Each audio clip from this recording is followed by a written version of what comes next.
वोटकपुर से द्वारका तक साहस की कहानी। वोटकपुर नाम का एक छोटा सा शांत गांव था, जहां तीन घनिष्ठ मित्र रहते थे। आर्व, मोहित और पीयूष।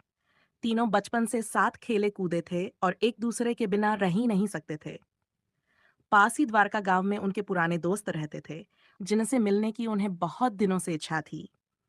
एक दिन उन्होंने निश्चय किया कि वे पैदल ही द्वारका गांव जाएंगे।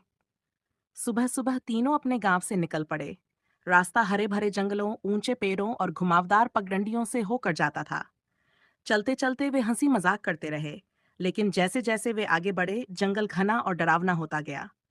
अचानक जमीन कांपने लगी। तभी उनके सामने तीन भयानक दानव आ खड़े हुए। दानव बहुत ऊंचे लंबे थे, उनकी आंखें लाल थीं, दांत नुकीले थे और आवाज बेहद डरावनी थी।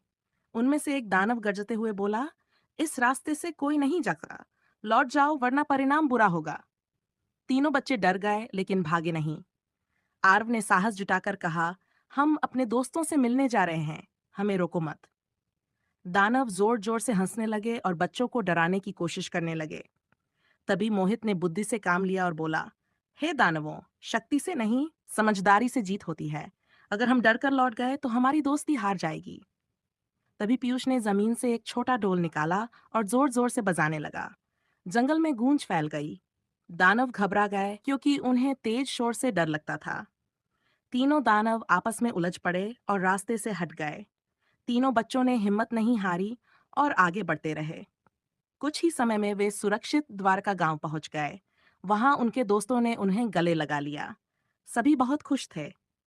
उस दिन बच्चों ने यह सीख लिया कि सच्ची दोस्ती साहस और बुद्धि से हर बाधा को पार किया जा सकता है।